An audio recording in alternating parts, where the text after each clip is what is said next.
Eurasia in a World in Transitions. Bueno, voy a introducir el panel sobre Eurasia en la transición mundial. First of all, thank you very much for being here. It's a pleasure to begin this panel. Well, an important clarification, again, we have the possibility of simultaneous translation through Zoom. The idea of the panel is to work on some central axes, such as Greater Eurasia and the transition of world power, geopolitical and geostrategic perspective, the centrality of Eurasia as a space of the main emerging powers, and in the development of a multipolar world, the different Eurasianisms and their convergences and divergences, and the new spaces of cooperation and articulation in Eurasia, opportunities and challenges. Well, this is some main axes, and to discuss these issues, we have the presence of Chang-Xin, who is an associate professor at the School of Politics and International Relations, who is Deputy Director of Center for Russian Studies, East China Normal University. And Alexander Korolev, Deputy Director, Leading Research Fellow of the Center for Comprehensive European and International Studies, Faculty of World Economy and International Affairs of the Higher Study of Economy University, or HSE University of Moscow. Well, it's a pleasure to be here. Thank you very much to be here. The idea is a presentation of 15 minutes. First, Chang-Xin, and then Alexander Korolev. Then we have some minutes to discuss, to questions, to exchange some ideas. Professor Chang-Xin, if you want, you can do your presentation. Okay, so 15 minutes, right? 15 minutes. Right. You can 2 or 3 minutes more, no problem. Okay. And also, if possible, can I share the slides with the group? Yes, of course.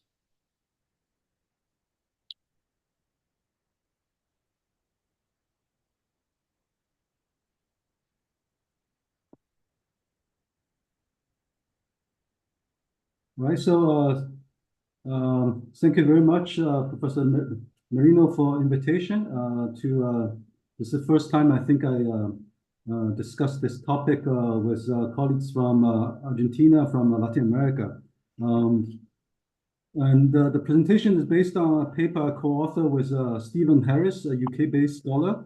And this paper is under review with the Journal of Geopolitics. So any feedbacks, comments from you are all welcome.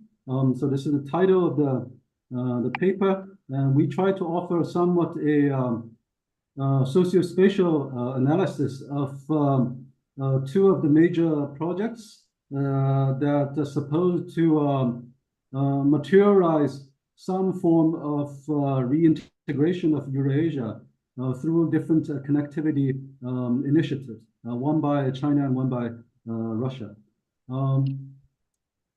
As the introduction to the panel already indicates, since the end of Cold War, there has been a series of, I would say, remobilization of imaginaries regarding the so-called Eurasia space.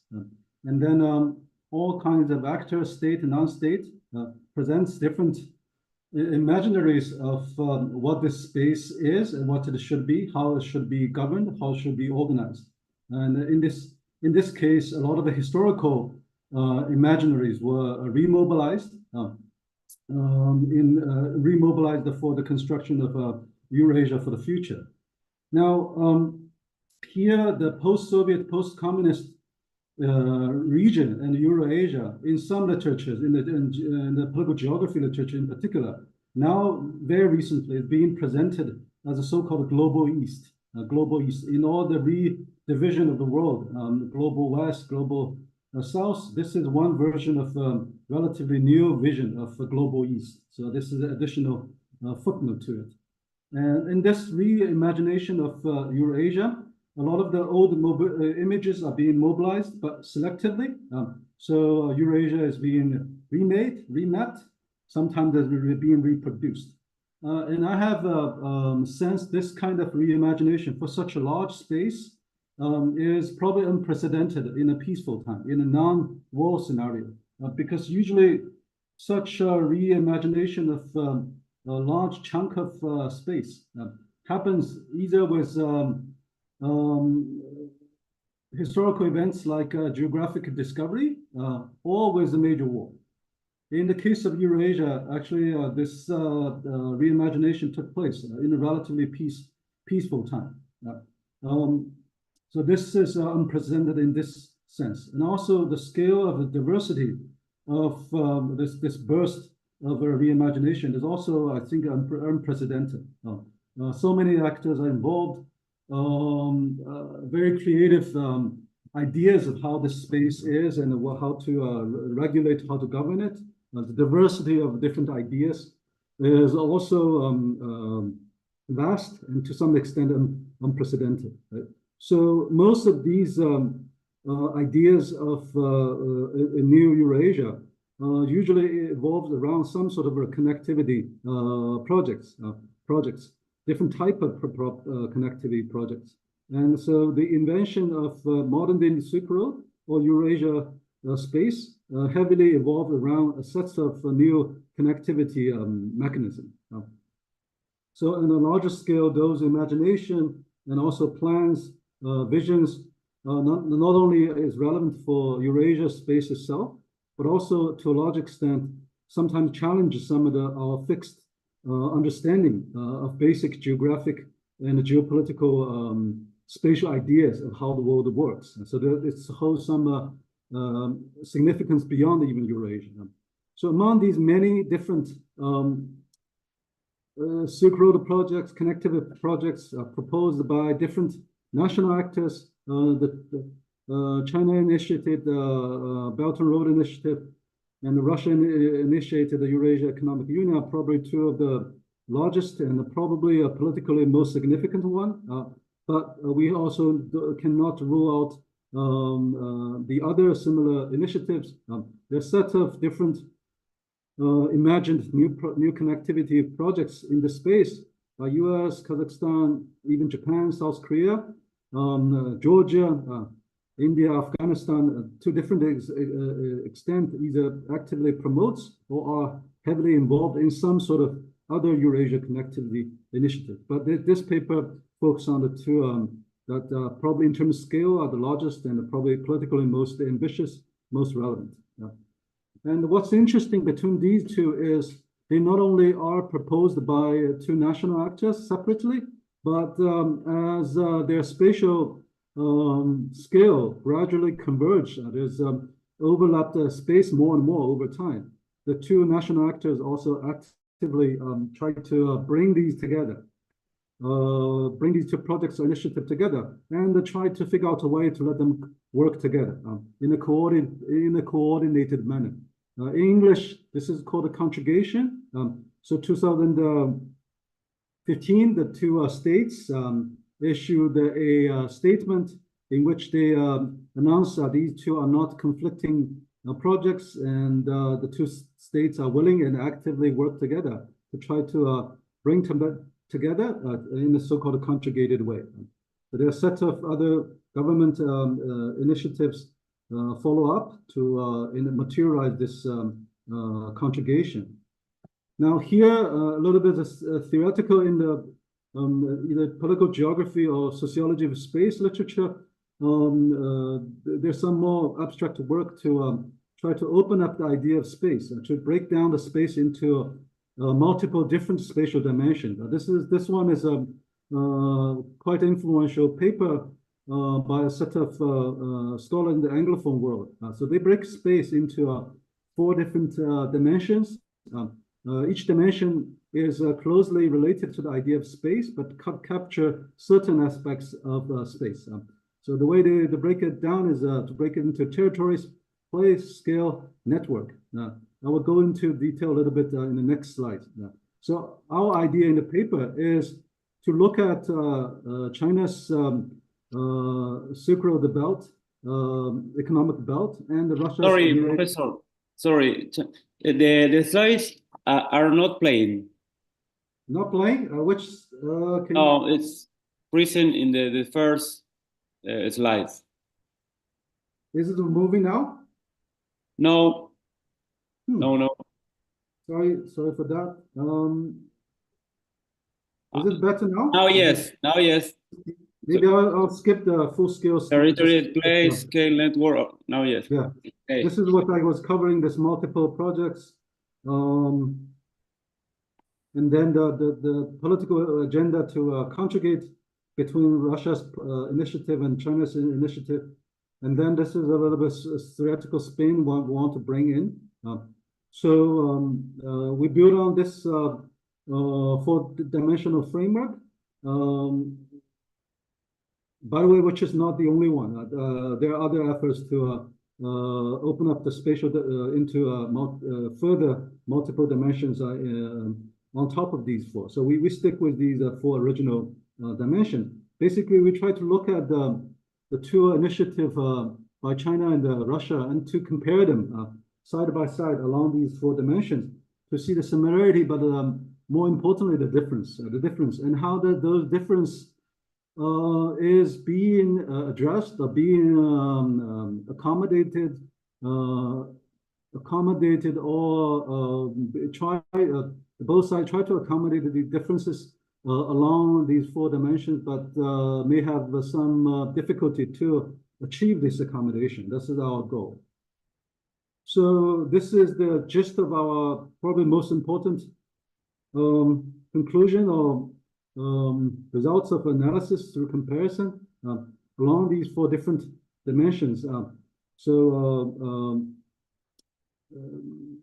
And we will go to that in a little bit detail one by one. So, but this is the gist of our comparative conclusions, at least until 2022. I think there's some interesting development since 2022, but at least up until 2022, this is what we think we are looking at.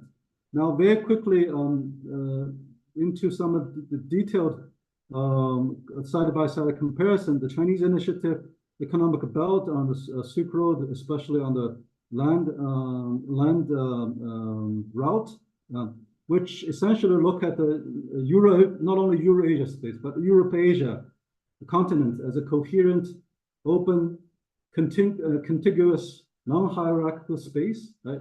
And if you look at almost all the Belt and Road Initiative maps, whether by Chinese or by non-Chinese scholars, official, non-official channels, we will see these maps are constructed in the way the traditional national boundary are actually kept very blurry or even completely invisible in those maps. Instead, what you see in these maps are highlights of usually dots, production centers, transportation centers, or lines, railroad, sea route transportation lines, and then different stripes, the economic corridors, right? So those are the cartography of Belt and Road Initiative, which reflect, again, a spatial vision of Europe-Asia space as a coherent, contiguous, flat. It's open, flat, non-hierarchical space. And then, which underlying this cartography is a very clear intention. The Silk Road Initiative actually draws upon essentially neoliberal globalization imagination, right? Flat space, capital, information, labor, all flow to wherever there is a spatial differences. So in the end, capital drives the flow of resources across this supposedly flat space. As some Chinese scholar would say, this this represents a second stage of globalization in the sense it's no longer the Thomas Friedman's imagination of the whole world is flat, but the world is connected. The world is connected, building on the flat space imagination. And also the Belt and Road Initiative, so far at least, no interstate treaties is proposed. There's no interstate organization for any time foreseeable in the near future. It remains to be initiative, and the Chinese state didn't seem to be interested in creating its organization. There's some proposal actually, but so far it hasn't moved that way. So some of the very early maps of Belt and Road Initiative, and this is another concept that me and some other course we're also working on and try to theorize the idea of corridorization, spatial reconfiguration of Eurasia through a set of what we call corridorization. And then there's another German think tank's description of the Belt and Road Initiative, and then you can see some of the features are just described: a flat space, no clear national boundary, and then the highlighted the dots, lines, and corridors. I think I might have 1 or 2 minutes left. I'll try to speed up a little. And then EAU, it's what we would call a very clear, different political territorial fix rather than a capital fix. It encourages greater mobility in economic resources mobility, but within a larger multi-state territorial container. The encouragement for economic flow runs only within the differential boundary of this territorial container of multiple state regional organization, which is called the Eurasia Economic Union. Right? And there's a very clear inside-outside differentiation. It's a very clear boundary, idea of boundaries. If you look at the discourses from Russian sources about either EAU or Eurasia integration, different in Eurasia integration, you can instantly notice it's almost always a description, always is from a point A to a point B. From Vladivostok to, I don't know, there's different vision. From Vladivostok to Lisbon, from Shanghai to St. Petersburg, from Singapore to where? So this is a very interesting and a very strong underlying spatial vision in Russia narrative of Eurasia integration.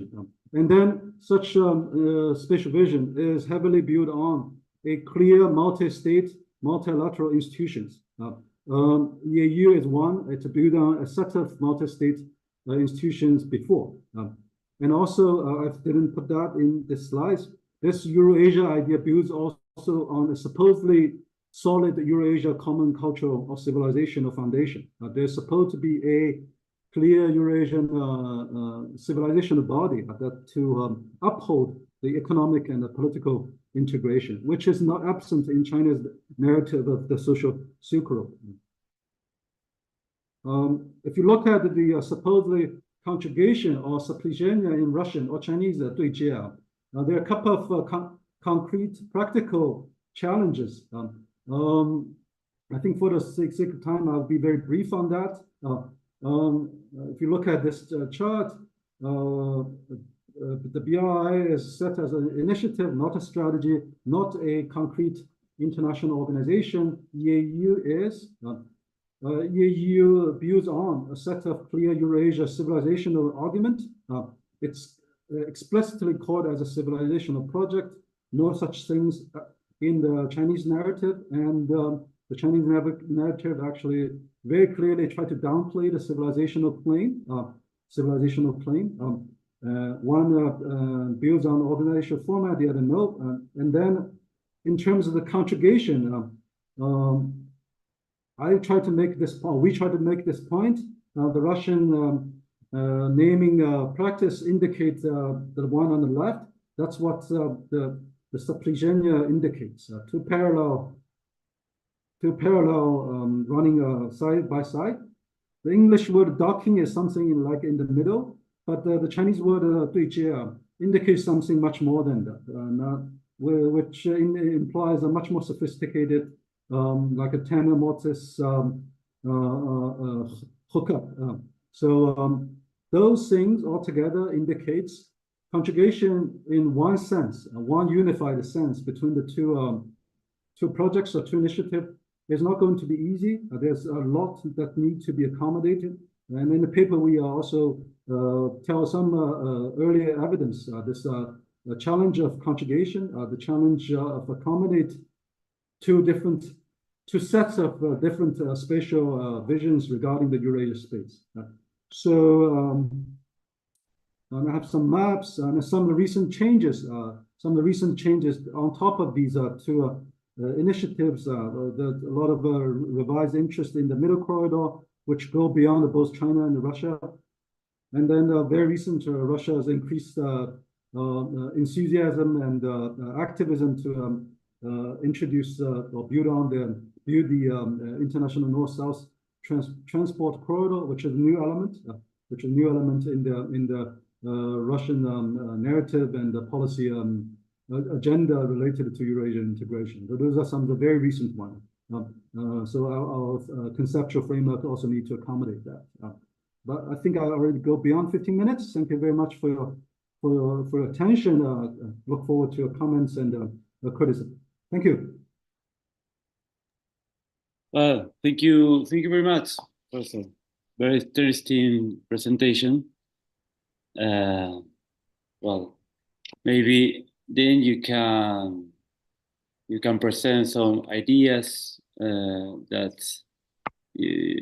because maybe you have not enough time to expose everything, but well, then we have time to discuss some ideas and to present some questions. Alexander Korolev, it's your turn. All right, thank you. So yeah, first of all, I would like to thank the organizers, so Professor Marina, for inviting me, for having this wonderful discussion. So it's pretty nice to meet new friends, to see old friends like Professor Jensen. So yeah, I will try to squeeze more into the Eurasian Economic Union. So actually, what Professor Jensen mentioned during his presentation. So my presentation, I don't have any PPTX presentation. I'm going to talk directly about the Eurasian Economic Union and specifically the major, let's say, foreign economic policy of Eurasian Economic Union, especially how we in Russia, in terms of the expert community, in terms of the, let's say, the media. But basically, I'm going to talk about my personal expert position on the Eurasian Economic Union. So first of all, especially in terms of the foreign economic policy. So first of all, I would like to say the major trend from my perspective in terms of the development of the Eurasian Economic Union in the foreign agenda is definitely the so-called the creation of the so-called friendly condition-friendly atmosphere, the countries and the associations like China, Iran, India, BRICS, for example, and ASEAN especially. It is the major assets and the major directions on the foreign policy of Eurasian Economic Union, foreign economic policy right now. And the major instruments of how Eurasian Economic Union currently tries to promote this agenda is the free trade agreements, the non-preferential trade agreements, and I would also like to say about the dialogue partnerships. And these three forms, I would like to dwell more into details.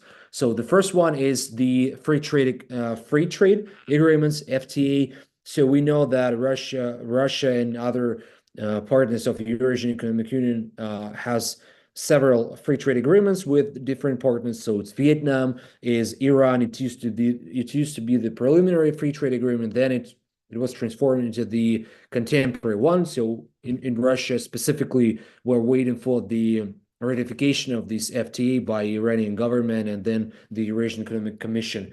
It is the ongoing negotiations with India, with Mongolia, with the United Arab Emirates, and with many partners. So we see the trend is that the first one, on the one hand, it is the different regions, right? Different associations as well, and actually different countries in terms of the development stage. So, for example, we see the more developed countries like United Arab Emirates. We also see the countries like Mongolia, which is relatively small in terms of economy. And at the same time, we see the huge developing economies like India. So this foreign economic policy of Eurasian Economic Union is very diversified. And we also see the trend is that Eurasian Economic Union tries to maximize its economic benefits and assets from these countries by different standards. So, for example, in terms of FTA with India, is definitely the lucrative Indian market, especially in terms of promoting goods such as fertilizers, such as the different mineral oil and gas materials, LNG, to India. In terms of the United Arab Emirates, one of the major ideas is, of course, to get the access to the Arab market in order to import the, for example, semiconductors, the technologies. So those goods specifically, which Russia cannot buy from former partners like European Union countries, the United States, and many other countries like South Korea or Japan. So because of the anti-Russian sanctions. So that's why it's a huge market in terms of the import orientation for Russia. Tries to diversify and actually mitigate the negative impact of the anti-Russian sanctions. At the same time, we see that, of course, it's a huge level of the politicization of this negotiation schemes, because, of course, we understand that after the anti-Russian sanctions in 2022, the Eurasian Economic Union cannot sign any free trade agreements with the developed countries, especially with the countries of so-called the collective West. The clear case is Singapore, right? In 2019, Eurasian Economic Union and Singapore signed the FTA, but after Singapore imposed the anti-Russian sanctions in 2022, Singapore did not want to ratify this free trade agreement. So we see how the Eurasian Economic Union is being politicized, and in some countries and in some regions, for example, when we were talking, me personally had different talks with countries and with experts from Southeast Asian countries, from ASEAN countries. In the majority of cases, Eurasian Economic Union was possessed like the Russia Plus in terms of the political assets of Russia and in terms of the huge economic Russian influence in Eurasian Economic Union, because it's right now is almost 90% of the aggregate GDP of the whole economic union. So this is the first, let's say, layer. And of course, Indonesia. I forgot about Indonesia. I think that in 2025, we will see the FTA between Eurasian Economic Union and Indonesia. Already five rounds of negotiations were held. So it is in the end of these negotiations. The parties already conducted some really fruitful, lucrative negotiations. So I think it's just a matter of time when the Eurasian Economic Union and Indonesia will strike a deal. So this is the first, let's say, layer of the Eurasian Economic Union for economic strategy. The other is the non-preferential trade agreements. We know that in 2018, Eurasian Economic Union and China, they did sign the non-preferential trade agreement. So this agreement is not binding. This agreement does not correlate with the elimination of any tariff barriers. So, and there is actually simply 6 years passed since 2018. There is no any huge shift in terms of foreign economic policy of Eurasian Economic Union towards China. So we know from communicating with Chinese experts in China, Chinese economists, that China does want to sign free trade agreement with the Eurasian Economic Union, which is pretty logical for China. But some countries of Eurasian Economic Union, specifically small markets like Armenia and Kyrgyzstan, and actually as well as Kazakhstan, they're afraid of signing FTA with China. So that's why I don't think that we will see in the foreseeable future any free trade agreement between Eurasian Economic Union and China. So China wants the final FTA, so the complete FTA. Eurasian Economic Commission sometimes in the, let's say, in the closed talks said that maybe we were going to offer the preliminary free trade agreement with China. So the same format actually which Eurasian Economic Union has with Iran, and the same time with Mongolia. So right now with Mongolia, the same scheme, the preliminary. But China is not really interested in signing the preliminary free trade agreement. So here I don't see any possible, let's say, possible ways and directions how Eurasian Economic Union and China can fix this, let's say, this issue and the diversification of its views. So I think it's going to be more in terms of the cooperation between the Belt and Road Initiative, the Chinese flagship initiative, and the Eurasian Economic Union, and as well some bilateral talks between, for example, Russia and China, because China is the major economic partner for Russia and the major, let's say, asset of Russia in terms of foreign economic policy, and arguably the major hope of Russia's economy in terms of promoting and diversifying its new pivot to this policy. So that's why it's more about some kind of bilateral deals which we're going to see between some specific Eurasian Economic Union countries and China. And the last format is the so-called the dialogue partnerships. So right now, Eurasian Economic Union does not have any institutionalized dialogue partnership status with any countries or associations. But I think that one day we will see some kind of institutionalization of this stuff. So, for example, there is the document which Eurasian Economic Commission is currently working on. It's called the major socioeconomic priorities of the Eurasian Economic Union until 2035. And there is an interesting line in this document that Eurasian Economic Union would like to also offer to its partners the new institutional format, which is called the dialogue partnerships. So once again, I repeat, right now there is no dialogue partnerships, official dialogue partnerships between the Eurasian Economic Union and foreign partners. So this is more applicable to ASEAN. So ASEAN does have this format of relationship with China, with Russia, with the United States, with India, with many other huge economies and countries.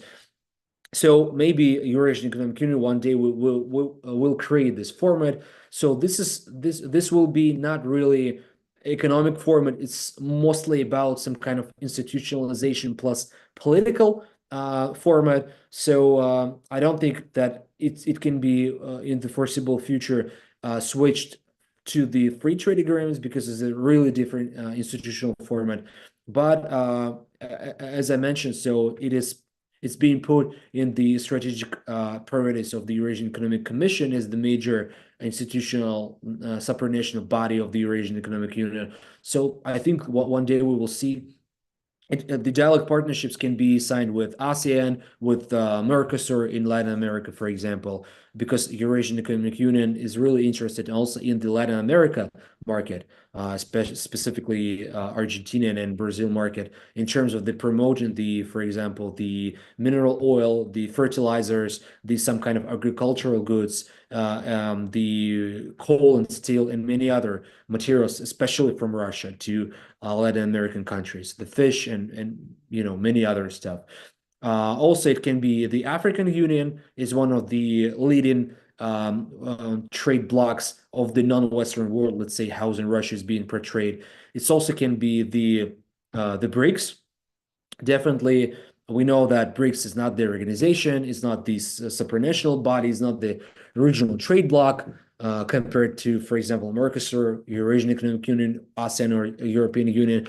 But still, there are some talks, and there is, if we look at the Russian foreign policy concept and the different Vladimir Putin Valdai speech or any other platforms, he usually tends to say that Eurasian Economic Union wants to develop relationship with ASEAN, Shanghai Cooperation Organization, and BRICS, right? And this is going to be the so-called the Greater Eurasian Partnership. Right now, there are many talks, and still the framework of the Greater Eurasian Partnership is still vague and some kind of clumsy, if we can say in this way. And it's not really conceptualized yet, but I definitely think that if one day it's going to be more conceptualized, so this framework between ASEAN, Eurasian Economic Union, Shanghai Cooperation Organization, BRICS. These four major pillars of Eurasian economic of Greater Eurasian Partnership will be the major pillars of this new relatively new concept of Greater Eurasian Partnership. So let me have a stop here, and yeah, if you have any questions or comments, I would like to during this communication.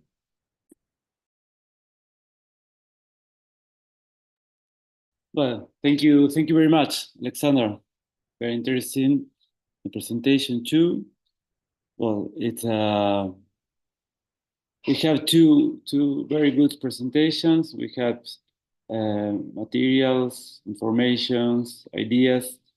Well, the idea now is to make questions for our panelists to exchange ideas.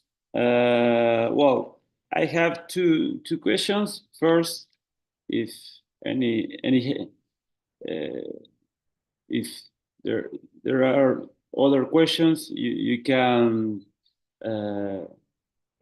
you can talk without problem.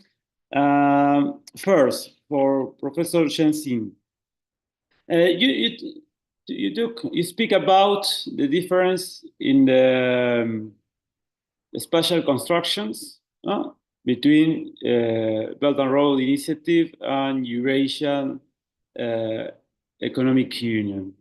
You speak specifically about the Belt and Road Initiative, the spatial construction of the Belt and Road Initiative. It's we can explain, we can identify with the flows, or the flows are an important concept to understand what is the spatial construction of the Belt and Road Initiative. And in the case of Eurasian Economic Union, you speak about the stocks, no? The spatial constructions of the Eurasian Economic Union is more about stocks. Can you elaborate on that idea? Can you deepen it about this idea? Well, this is the first questions. And for Alexander, well, I have too many questions, but one is for what is the next steps for the Eurasian Economic Union to consolidate the region and to expand on other countries? And you see an important contradiction between Eurasian Economic Union and the Belt and Road Initiative or others organizations, because Eurasia is a space where new multilateralism, a new, I say new multipolar multilateralism is constructing, is creating, and we have a lot of that. But well, and for both the conflicts around greater Eurasian space, it's a problem for the future. It's a problem for the consolidation of this new multilateralism,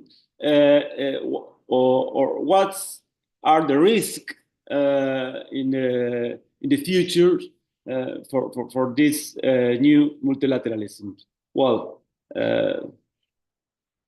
only that. Chang, please. Professor Zhao. Okay, thank you for your question. So the flow versus stock is one dimension of the comparison we conducted. It does capture some of the key features difference between what we call the Chinese vision, spatial vision for Eurasia, and the Russian spatial vision for Eurasia. The flow idea is the Chinese-sponsored initiative is driven predominantly by capital expansion, you might say. It tries to capture any possible differences in profit maximization across a certain space. It facilitates and encourages the free flow of, again, capital, labor, information, goods, of course, across a flat, supposedly flat space. And in this sense, China's very vaguely Belt and Road Initiative captures not only Eurasia, the space in a narrowly defined sense. Originally, it's mostly focused on the whole Eurasia continent, from east to the west, from East Asia all the way to Western Europe. That was originally the spatial dimension of the initiative. But now, since the flow idea goes beyond any specific location, right? It can capture any space with a possibility of a profit maximization. So in this sense, the flow model would go anywhere.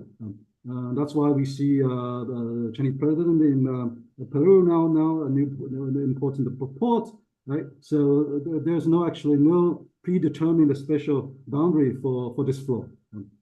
And in contrast, Russia's original idea of Eurasia integration is much more, there has a much more specific spatial boundaries, and then they encourage the flow of economic activity is bounded, is constrained and bounded within such boundaries. And then this boundary is structured along the interstate organization. You join the Eurasia integration in the Russian sense. You have to be a member of this association.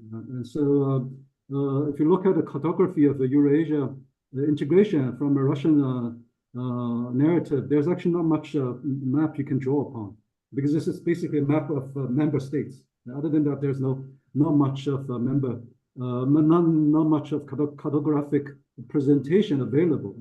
And then that's why we call it more of a political fix rather than a capital fix, to borrow some concepts from political geography. So I think that's the contrast. But I want to make one quick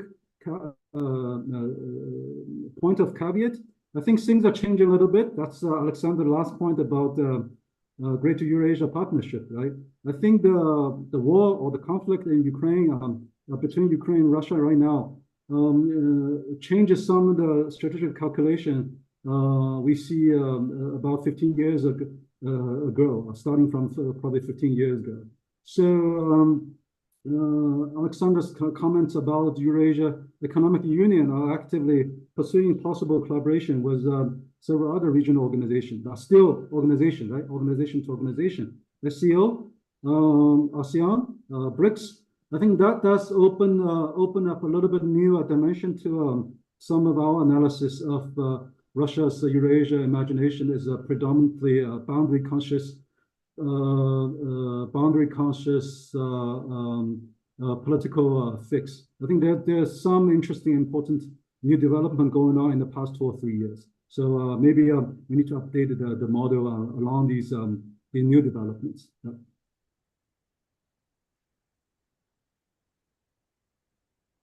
Okay.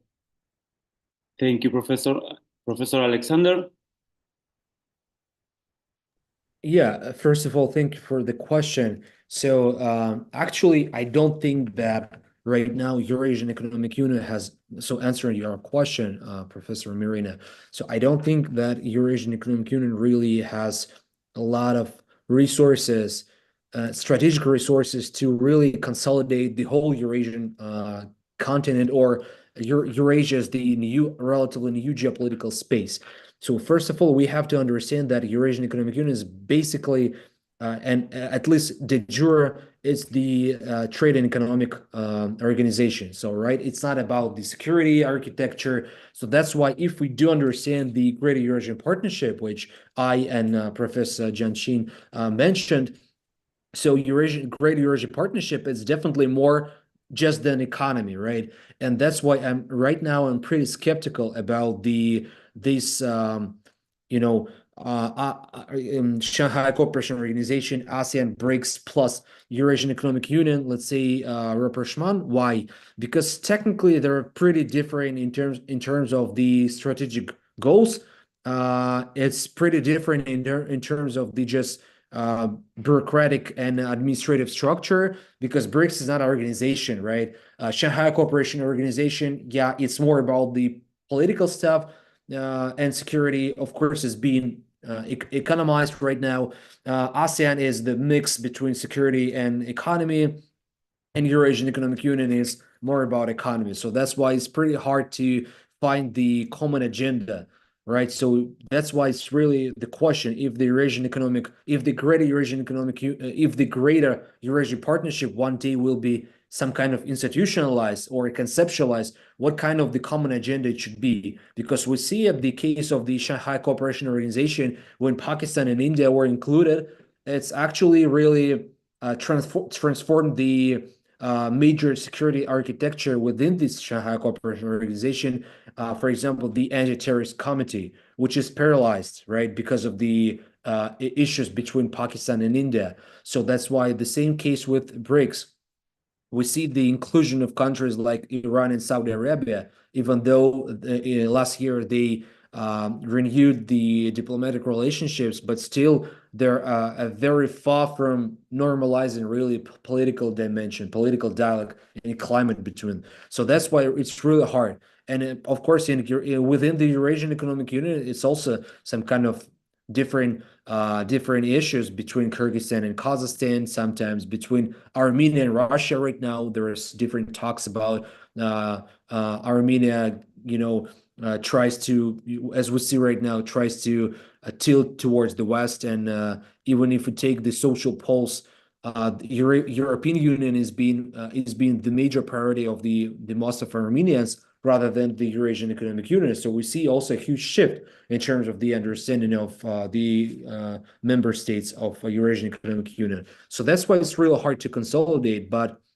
definitely, I think one of the consolidation agenda, it should be the food security, because for for every country of the region of Eurasia, the question of the food security, let's say is the first one. The second one is the financial sovereignty. All countries, China, India, Russia, countries of ASEAN, countries of Shanghai Cooperation Organization, they're talking right now about as well as BRICS, definitely. They're talking about the lessen and the dependence of the US dollar, and actually the Western currencies. So that's why it's also the shift in terms of the de-dollarization policy, and the huge question whether it be the alternative, the Chinese RMB, the Russian ruble, or maybe it will be the new BRICS kind of payment system or whatever. So I think there's the second one, the consolidated agenda, the de-dollarization. And the third one, it can be just the, let's say, new institutional architecture, because we see from the Eurasian Economic Union, from Shanghai Cooperation Organization countries, from BRICS, a Russian summit in Kazan, we see the huge tendency towards the creating or promoting the new alternative institutional background of Eurasia. For example, the Asian Infrastructure Development Bank, where China plays the pivotal role, or it can be the New Development Bank of BRICS, or it can be the Eurasian Development Bank, right, within this Eurasian space. So that's why it's the huge question of the creating this new, let's say, non-Western institutional background. It should be the alternative to IMF, to World Bank, and the promotion of the new countries in BRICS, the enlargement of BRICS. So I think this is going to be these three pillars, maybe the most consolidated agenda. But once again, Eurasian Economic Union does not have really even the competences for promoting issues and agenda like the ecology, the ESG technologies. So that's why it should be also the the other associations like Shanghai Cooperation Organization, BRICS, and ASEAN, who also should play more, important role in promoting this Eurasian geopolitical landmass.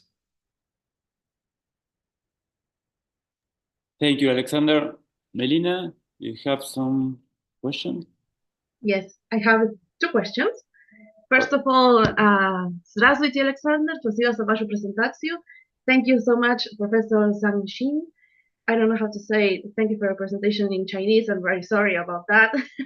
My name is Melina. I'm the secretary of the Department of Eurasia. I work alongside with Gabriel in the department. And I made a lot of notes of from your presentations. They were very interesting. Particularly, I have a question for Professor Zhang Xin.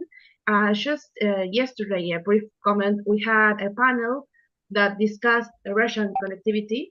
I published just this year a chapter of the book that deals with this subject, and especially the role of the middle corridor that you briefly touched at the end of your presentation.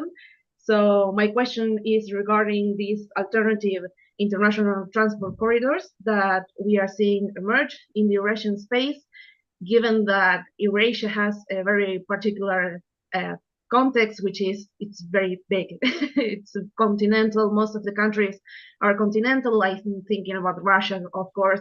I'm thinking about India and China. And I think my main question is, what is your perspective about these international transport corridors, especially the middle corridor, and what are the challenges? I also briefly talked about the relation of the middle corridor with the Belt and Road Initiative, which is very important. So that's the first question. And for Professor Korolev, you kind of answered my question, but just now. But I would like to know if there's any point of contact between the Eurasian Economic Union and the Shanghai Cooperation Organization, and especially in which areas can we cooperate between the Eurasian Economic Union and Mercosur, given that we have very similar economies. I think it's a very big market that we can explore. So thank you so much for your presentations again. They were very, very, very enlightening.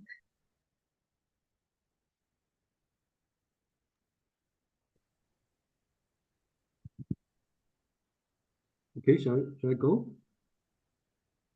Right. Yes, Professor. Gracias, Marina. Thank you for your question. I learned Spanish for 1 year in graduate school, but I forgot almost all except for a few phrases. Thank you for the question. Yes, indeed, the middle corridor, also north-south corridor, are some interesting, exciting new initiative projects. Not completely new. Both of them have been discussed and partially executed on an experimental basis for at least more than a decade, maybe almost 2. But the recent geopolitical changes, geopolitical and geoeconomic changes, predominantly between Russia and the West, really give maybe unexpected impetus to these initiatives, projects, as well as associated imagined space. For the middle corridor, as far as I know, there's actually some of these countries directly along these proposed middle corridor that show most enthusiasm. Those Trans-Caspian countries, and also the country between the Black Sea and the Caspian Sea, shows some enthusiasm. This is also some of these where some of the most recent policy discussion are being held. China, for what I know, was not that enthusiastic about it because of the possible diversion of attention from the other routes that are to be more mature, more easy to imagine, to implement. The middle corridor, as you just asked, we probably all more or less know, technically will be very, very difficult. A multimodal road, multiple countries through several segments of both land and water route, and also both geographic and geopolitical situation along this route is not the most stable. So I think it requires huge investment to make it into a somewhat commercially viable alternative. I think this it's an important alternative, particularly for those countries that are geographically directly involved. The same thing goes for the north and the south. a lot of hope, a lot of discussion, and also in this case, Russia also shows a great interest in it. Several experimental shipments have been conducted. The same thing, long transportation route physically goes several countries, and the geopolitical situation may not be the most stable, so it requires a lot of investment and also political supply of a basic security supply to ensure its implementation on a commercial basis. So again, those are all exciting and new developments, partly as a result of the deterioration of Russia's relation with the West, part of the West at least, and then the traditional East-West connection across part of Europe-Asia continent with the European older Europe section has been broken. I think those are these new initiatives are all the results of that unfortunate disruption or stoppage of traditional East-West connectivity. Again, China was not the most enthusiastic to be directly participant or show interest in put a lot of investment in these middle corridor so far at least. Yes, but I think some of the firm level investors might be interested, especially if there are specific expertise involved for specific companies. For example, there is some very specific construction resources or capacities by specific companies that might bring in some interest. One minor point I want to raise is the recent changes in China's external investment, even including the traditional infrastructure investment field, including transportation, is it's no longer just the leading state company, the national champions. They are still active, but a lot of them are now conducted by medium, even small-sized, at least non-central government-owned state enterprises. A lot of them are medium-sized, private or owned by provincial governments. One example is the most active shipping company along the Arctic route. Is not a traditional Cisco or Costco or other traditional state companies. State company at the national level. It's the most active one along the Arctic shipping route is actually a private company. They are incidentally broke the undersea what do you call that? The transportation lines on undersea near the Finland seawater, right? So this is just one example. My point is for all these newly revitalized transcontinental connectivity projects, it's possible some of the non-traditional state actors from China might actually be interested in the way we haven't seen much in the recent past. 谢谢 Professor Alexander. Yeah, mucho gracias, and thank you for your question and speaking Russian. Yeah, so as far as I understood, you have two questions about the Shanghai Cooperation Organization and Mercosur, Eurasian Economic Union. So I think that, yeah, so first of all, yeah, there are some talks and discussions between Eurasian Economic Union and Shanghai SCO. So they do have the MOU, the Memorandum of Understanding, but I cannot say that the dialogue is really constructive and lucrative in terms of the level of discussions, because once again, it's pretty different organizations, right? That's why I'm rather half skeptical about that. I think that the two, arguably, there are some, of course, points of coordination between the SCO and Eurasian Economic Union. It's maybe the immigration, right? Because the question of the immigration, especially since the terrorist attack in Crocus in Moscow I mean, Tajikistan is not a member state of the Eurasian Economic Union, but still, it's of course is a very important factor in the promotion of the migration and security at the same time for SCO and the Eurasian Economic Union. So the first one is the migration. The second one is the food security, because definitely there are countries in Eurasian Economic Union, specifically Russia, who's one of the leading exporters of grain, of the fertilizers to a Eurasian continent. That's why I do think there is kind of coordination between these policies. The third one is the climate, the ecology, the so-called the green shift, the green transition, because it's also being discussed between SCO and Shanghai Cooperation Organization.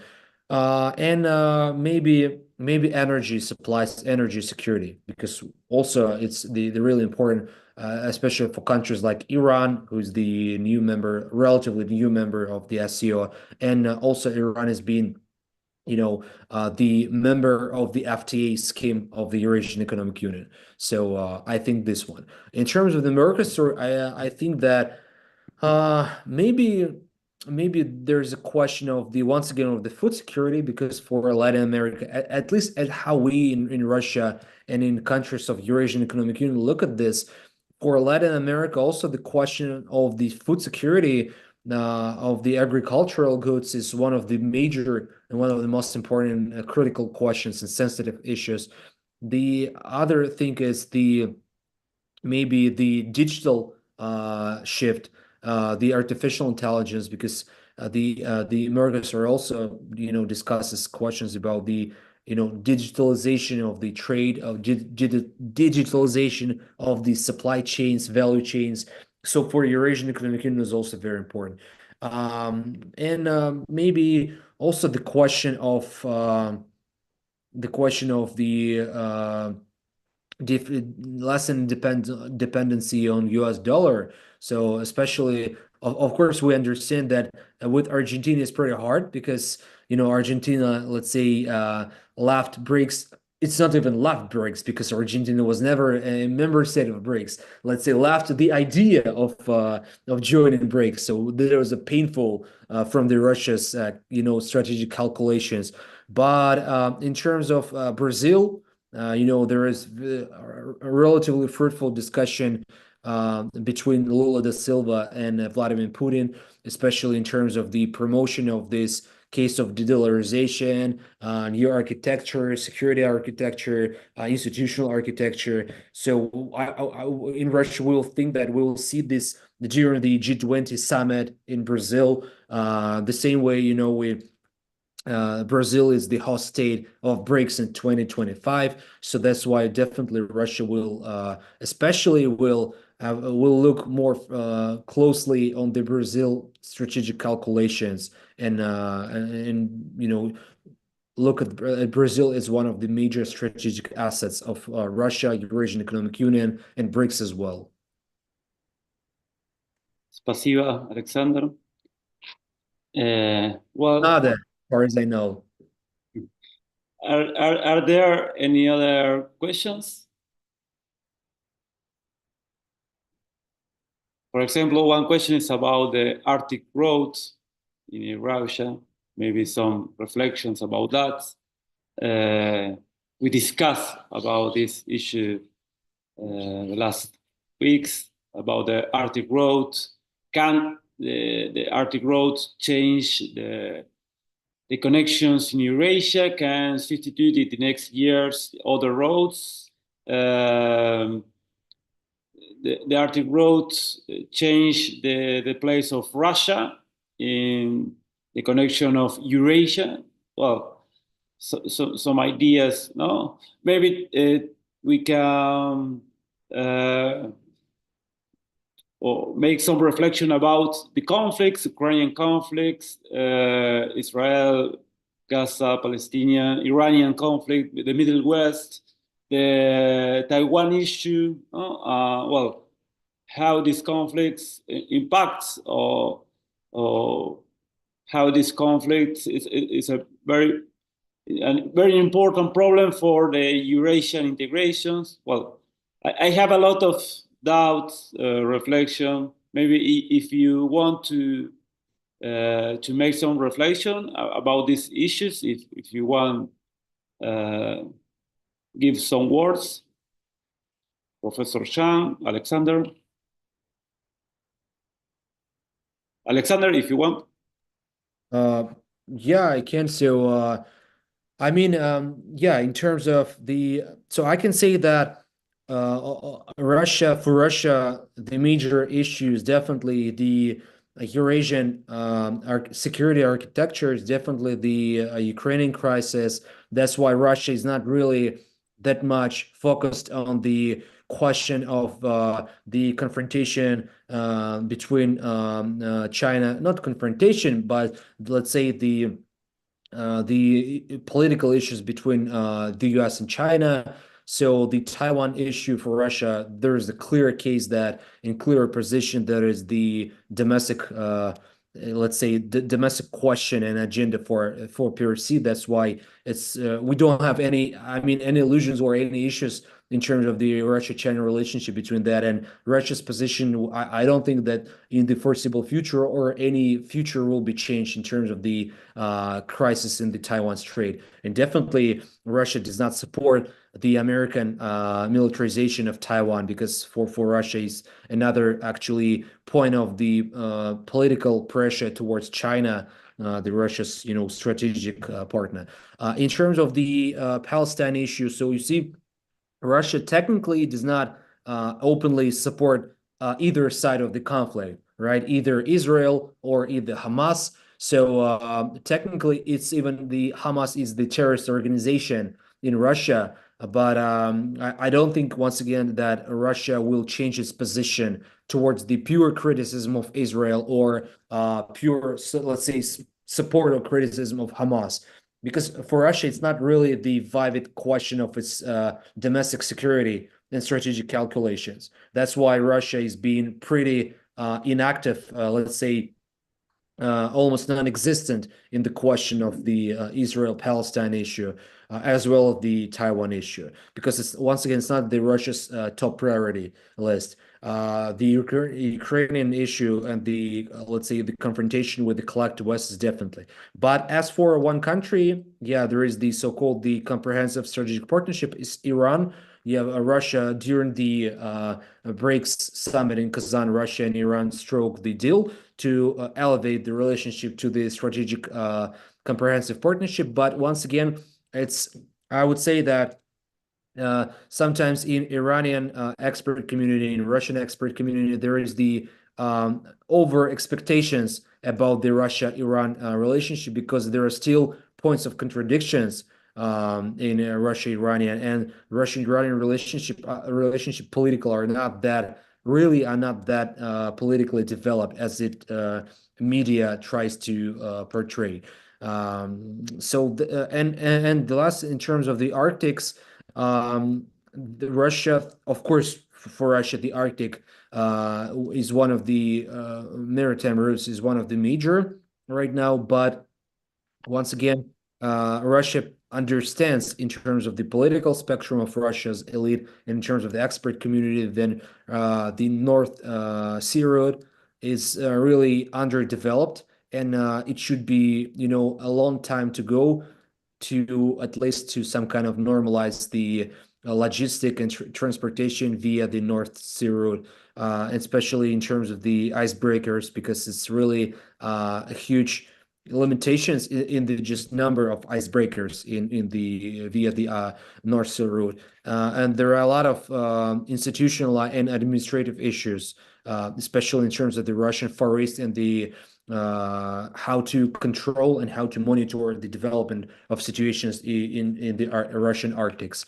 So that's why once again it should be billions of US dollars in terms of investments, and dozens of years really to become the North Sea route as really one of the major transport arteria in a Eurasian landmass.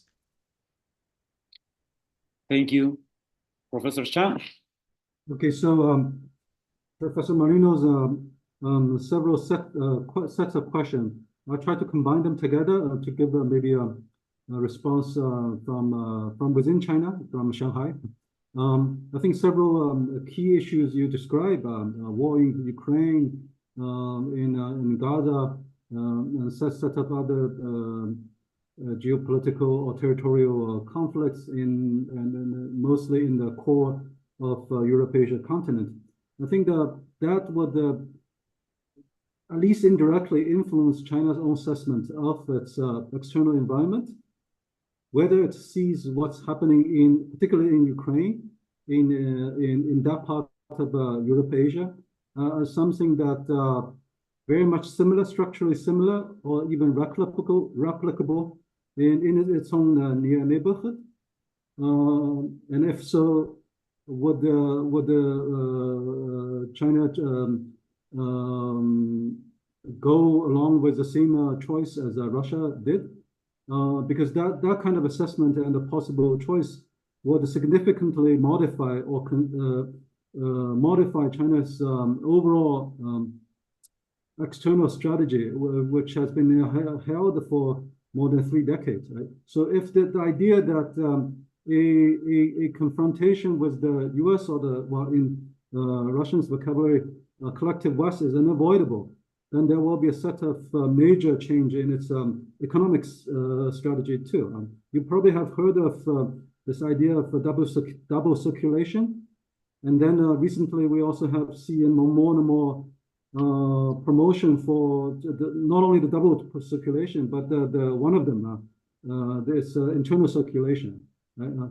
Increasing emphasis on self-sufficiency through these internal circulation for the sake of economic and political security, particularly in response to a possible decoupling with the United States and its political allies. So I think what Professor Marino raised, a set of these ongoing conflicts across Eurasia.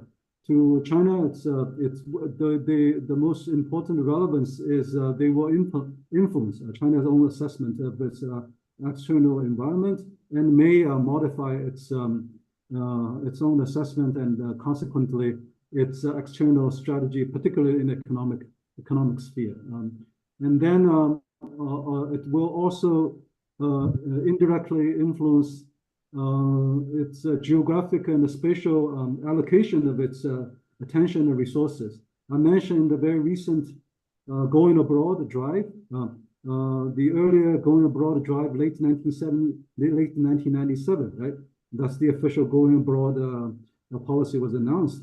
But after the pandemic, there was this new round of going abroad drive. I know government, particularly local governments, are all very much on board to try to figure out how to encourage local companies to go abroad, invest, find new places to do investment. There already has been a little bit of shift in the geographic priority. Now the new priority obviously is Southeast Asia and the Middle East.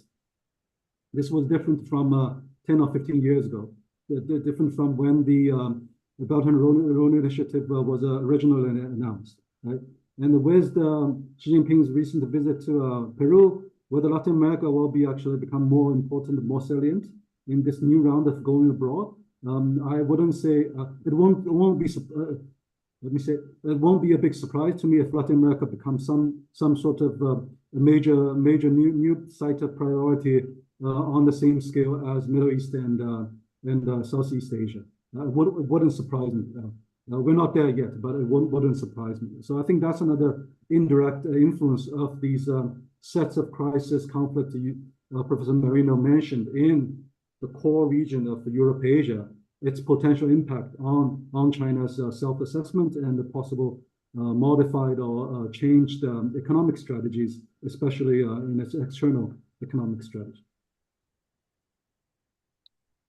Perfect. Thank you. Melina, do you have any question? Yeah, I have a brief question. Might be hard to answer because it's looking into the future, but it's kind of the elephant in the room that we do not want to address, which is Donald Trump's next presidency in the United States. I'd like to know what's your take on how it's going to impact both the relations with Russia and China, given that the last experience we had with Donald Trump and your countries was very interesting, to say the least. I'm thinking about, well, the economic war with China and the withdrawal of the United States of the nuclear forces treaties, like the intermediate range nuclear forces treaty with Russia, and the sets of treaties that we had inherited from the post Cold War period, or like the start. And I'm thinking what's going to happen with the relations of both countries, given that it's also a very different context. I think we are heading more and more towards the multipolar world, and which it's like a reality right now. And I'd like to know your take on this very big subject. Well, Alexander Chang, if you want. Sorry for some dispersed question, but well, No, thank you. There are discussions in our department about these issues. Well, yeah, I mean, how in Russia we looks at this. Actually, Russia technically does not really care. And previously, who is going to be the next president of the United States, because it definitely will not really change at the very heart of the U.S.-Russia relationship, or in a more broader way, it's the transatlantic or collective West relationship towards Russia. So nobody has the illusion about that. So I mean, there are some speculations that it's better Trump, because he addresses that he is going to end the war in the 24 hours and stuff like that. But really, nobody really believes him and takes it seriously. In terms of the Russia-China relationship and Donald Trump, so once again, there are no illusions in Russian expert, at least community, that the classical formula for the last couple, decades or at least years, that the worse the U.S.-Russia relationships, the better Russia-Chinese relationships. So I think that this, tendency will, keep going, will continue. So that's why we see that the huge tendency that, of course, Donald Trump will take another round of trade war against China, and arguably maybe the new round of sanctions against China, maybe the new round of the anti-Russian sanctions and stuff like that. But in Russia, we do think that we understand, and I personally, that, of course, China is number one priority for Donald Trump's administration. Not, Middle East, not Ukraine, but China, this classical agenda for Donald Trump's administration. So the, let's say, additional political tensions and pressure towards China, using Taiwan as the case, as the instrument, using the Indo-Pacific framework, Indo-Pacific region, the Quad, the AUKUS, and many other institutional stuff to also to suppress China, and this actually leads to another space for communication between Russia and China, how to coordinate the so-called strategic stability, because especially after Donald Trump came to office in the first time in 2017 officially, we saw the huge rapprochement between Russia and China, especially on the questions of the global agenda, the strategic stability, the security, the nuclear disarmament, and stuff like that. So I think just we will see another round of the Russia-Chinese new level of strategic dimension in security, in climate, in energy sphere, and in military to military cooperation. Thank you. Right. So I will echo Alexander's major points. There's something very similar within China. I think that the difference between the two major parties in the United States and the possible different candidates matters relatively little in the general assessment of U.S. overall attitude towards China. Republican or Democratic president makes relatively little difference. just as within U.S. There's a bipartisan consensus, I think within China there's also very solid consensus that any president from any of the two parties will hold more or less the same general policy towards China. That's why I mentioned this emphasis on internal circulation and the shifted geographic emphasis on its external economic relations. That's something very similar within China. There might be a little bit of a difference within China. Is I wouldn't say it's consensus, but there's some I think visible discussion, possible interest to see with Trump as the presidency. That opens a little bit more space for possible closer working relations with some of the U.S. allies, which actually has issues with Trump as the U.S. president. Europe, in this case, is a major actor in that sense. So Trump's election possibly opens a little bit more space for China and Europe, European Union, or individual European countries to have a little bit more space, leeway to mend the deteriorated relation in the past few years. If Trump upholds his traditional sort of unilateral approach, even working with its traditional allies, so that's something maybe a slightly different within China than within Russia. One last point, actually, not a direct response to Melinda's this question, but the previous question. I think it's important to see the recent shift of the Chinese external economic relation or economic engagement. This geographic shift, right? That's actually partially driven by its confrontational relation with the U.S. and also the U.S. Increasingly push to cut China's supply chain and production chain.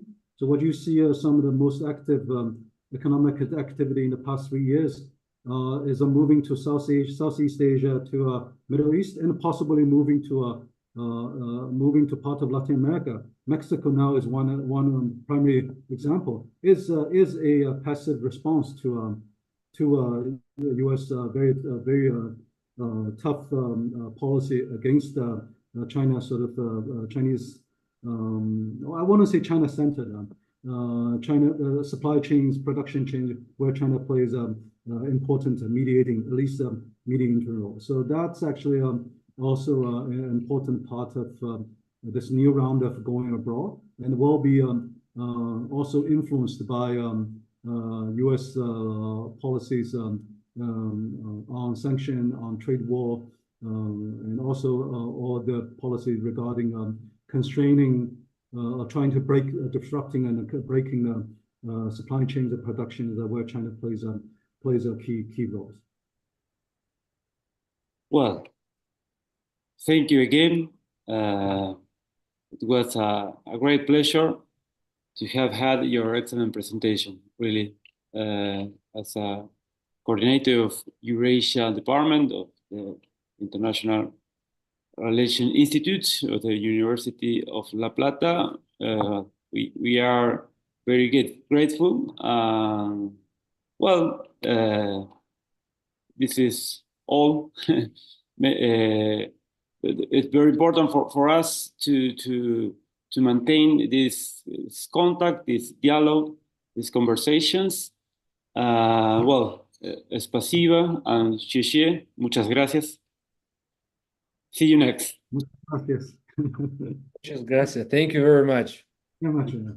I hope we will get other chances to have other forms of engagement conversation. Also, next time I would love to have a question for you rather than this one direction. Yeah. Okay, thanks again. Yeah. You need more hours to exchange ideas.